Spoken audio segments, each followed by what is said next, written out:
Hi, good people.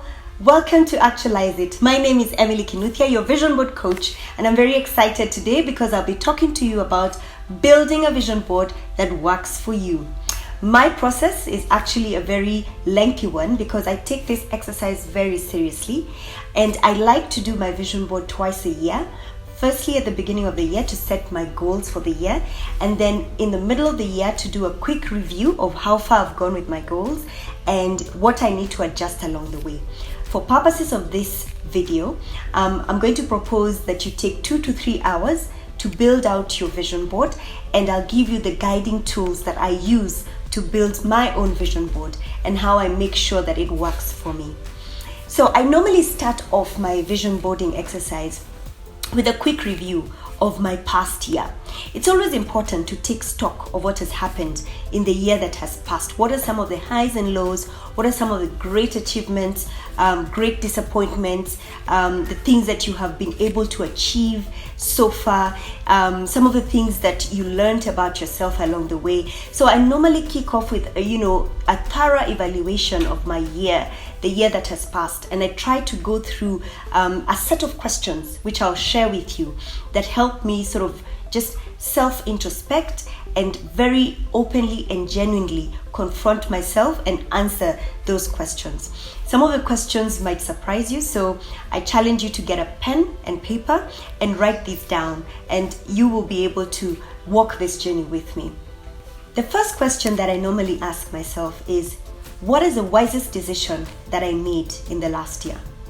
And with such a question, it tends to take you back, and you sort of have to walk through the year that has been the last 12 months, some of the decisions that you made, some of the impulsive decisions, some of the very, important decisions that you had to make. And really just ask yourself, was it wise? Was it the right thing to do? Was it a wise move? Or was it, just a quick emotional moment and I took that decision? So the question is, what was the wisest decision that you made? The second question is, what was the biggest lesson that you learned? In life, it's all about lessons, and it's all about every experience that you go through teaches you something. So you again get an opportunity to just reflect upon the year that has been and some of the lessons that you learned along the way, and be able to just really note them down. For me, some of the biggest lessons that I learned, and from previous videos that I have shared with you, was how important it was to let go of my past, and how important it was for me to actually just forgive and release any pain or any hurt or any bitterness that I was holding on to, because it was holding me back from pursuing my purpose and pursuing my vision. So looking at what are some of those lessons that you've learned in the year that has passed, and you write those down. The third question is, what is the biggest risk that you took? I know some people are big risk takers, so they'll have a long list of risks that they took, but the question here is the biggest risk that you took. If you're conservative, then you might find yourself sort of really thinking hard to try and figure out what are some of the risks that you might have taken. But this is a good one to ask yourself, because it also gives you an opportunity to self-evaluate and ask yourself if you really lived your life to the fullest, and if you really were able to challenge yourself a little and push yourself a little, or were you just living within the confines of your comfort zone? So this is a good one, and I like this one because it really just challenges me to think out of the box. So what was the biggest risk that you took? The fourth question is, what was the biggest surprise of the year? I find this very interesting because sometimes things happen to us and we quickly move on. Life happens and we quickly move on, and we forget that, wow, this actually did happen to me.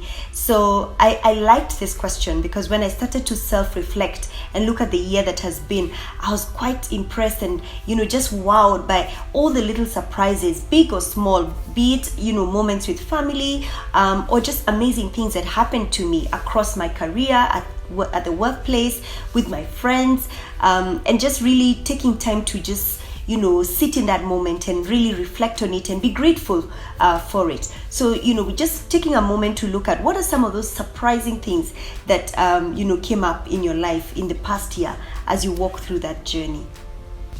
The fifth question is the most important thing that you did for others. And this I like because it's, a moment of reflecting beyond yourself. Did you do anything for anyone? Did you do something that left an impact on somebody else? I found myself really searching high and low to find, moments and, things that I have done that have had an impact on others. Or was my life just full of myself? Was I just focusing on, what I will eat, what I will wear, how I'll advance myself, how look better every day, make more money? Where is the place for impact? Where is the place for engaging others and uplifting others, mentoring, coaching others, giving of myself? So the question here is, how have you been able to impact others? So the most important thing that you did for others. And finally, the sixth question is the biggest thing that you completed.